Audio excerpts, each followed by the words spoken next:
Good evening. Australians have watched in horror as a drone attack hit Dubai Airport tonight, telling 7 News of their ordeal. The fighting in the Middle East is worsening on several fronts, with a major oil depot destroyed.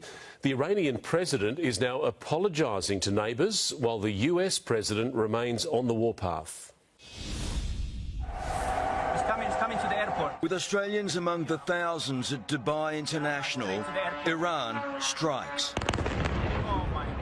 Right near the main terminal, war witnessed by shocked passengers inside the building and stuck waiting on planes. Later, safely back in Australia, first-hand accounts of the ordeal. It was definitely a drone. It looked like a drone and it just exploded. It was around 300 metres away from where we were. Everyone was telling us to relax and stay calm, which we were, then we got evacuated. Seemingly an even worse experience for waiting relatives. Terrifying. I nearly fainted.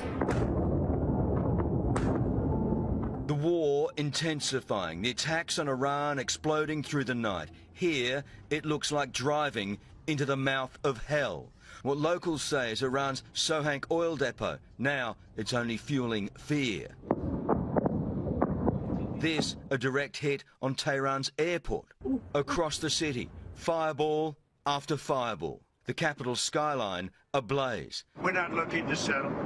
They'd like to settle. We're not looking to settle. The US president responding after Iran's president apologised for attacking neighbouring countries. Religious leaders furious, as purported Iranian soldiers claim commanders are dead or have fled like rats. Despite Iran's promise of a regional ceasefire, more attacks on Dubai, an apartment building hit by a missile fragment, and another fragment hitting a car, killing the driver.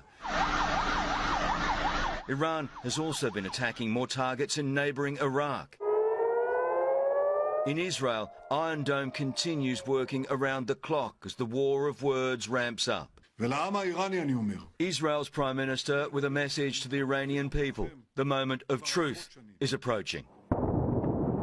And here in Lebanon, after Israel's hunt for Hezbollah targets, the brutal aftermath of body bags. There are 5 martyrs here, he says, but the number could increase. And indications are it's not about to get better for Lebanon. We're in the border region of northern Israel. Tanks, mobile artillery, howitzers being trucked into position, parked and waiting for the next phase of this assault. All through the region, there is more and more evidence of this. Israel's heavy armour. In Iran, it's all about the air power. Here, it's ground forces. Lebanon is a second front for Israel, their chance to decimate old enemy Hezbollah, while they simultaneously pursue its partner, Iran, and their relentless campaign grinds on. Live to Chris Reason in Tel Aviv. Chris, Iran says it's ready to fight for months.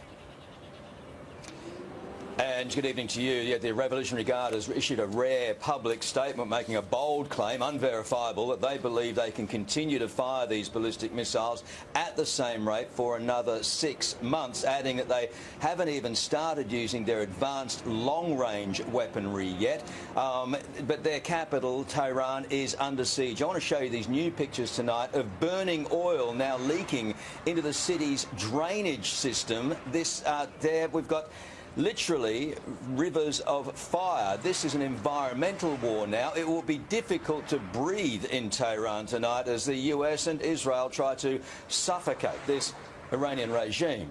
Mark? They are extraordinary scenes. Chris Reason, thank you. Australia is now considering sending military help to Middle Eastern nations facing missile and drone attacks from Iran. Foreign Affairs Minister Penny Wong made the surprise admission this morning, saying the government is working through options now.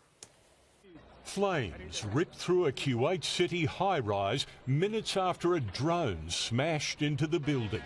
One strike among many as Iran unleashes its fury on all 6 Gulf states. You would anticipate as a consequence that we have been asked for assistance, and we will work through that carefully. The Foreign Affairs Minister confirming a request for Australia to help block Iranian missiles and drones. We are not participating in offensive action against Iran. One defence analyst telling 7 News the ADF could send a small number of troops with a short-range surface-to-air missile system, or deploy a wedge-tail early warning aircraft to help plug a new gap in missile defence. Because the Iranians took out 2 ground-based radars that were operated by the United States that were critical in missile defence operations. The simple fact the minister revealed the Gulf's request suggests our government is seriously considering options. As well, Penny Wong waved off President Trump's recent demand that he be involved in the selection of Iran's next leader. The future for Iran is ultimately in the hands of the Iranian people. Tim Lester, 7 News. In a stunning attack on a supposed ally, Donald Trump has blasted the UK's Prime Minister for not sending military help soon enough. Let's go live now to Europe correspondent Ben Downey. Ben, Trump claims he doesn't need the UK's help anymore. It's quite extraordinary, Mark. Yes, when the US president heard that Britain was preparing to send one of its aircraft carriers to the region a week into the war, he suggested that the UK was no longer one of America's great allies, launching this broadside on Truth Social, writing, "That's okay, Prime Minister Starmer. We don't need them any longer, but we will remember. We don't need people that join wars after we've already won," following up in the Oval Office. Give me the offer to send 2 aircraft carriers. Maybe, but they're not sure. We don't need them. It's not the right time. It would have been nice to have had them 2 weeks ago. The crew of the HMS Prince of Wales, the flagship of the Royal Navy, has been ordered to prepare to set sail within 5 days. And despite publicly knocking back the ship's help, Donald Trump appears all too happy for his B-1 bombers to continue using British RAF bases, however low relations between Westminster and Washington might be. Ben Downey in London, thank you. The bodies of 6 US soldiers killed in a drone strike in the Middle East have been returned home. Their coffins saluted by Donald Trump. Today, thousands of Trump fans rallied, screaming their support for the war and regime change in Iran. At an Air Force base in Delaware, the price of conflict. The bodies of the first US casualties of this war. 6 soldiers killed in Kuwait by an Iranian drone, brought home. Glad we paid our respects. It's tough. The president says he expects to be back there, saluting more American war dead before long, but he's not ready to stop the fighting. But this is a minor excursion. But when this ends, we're going to have a much safer world. So we're pressing the offensive every single day, creating all the leverage the president needs for the outcome he wants. The same outcome these people want. Thousands marching through the streets of Washington, hopeful Iran will soon be free.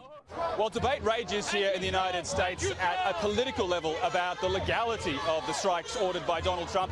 For the Iranian population living here in America, many of them are grateful that he finally took action. This brutal mafia-style regime is about to go. Thank you, Mr. President, from the heart of Iran. And now, finally, we got help. But not all agree with the way that help is being delivered. The war is completely illegal. A different protest with a different message. This is not how you bring freedom. This is how you terrorize a community. 181 young girls were killed, and I don't like that.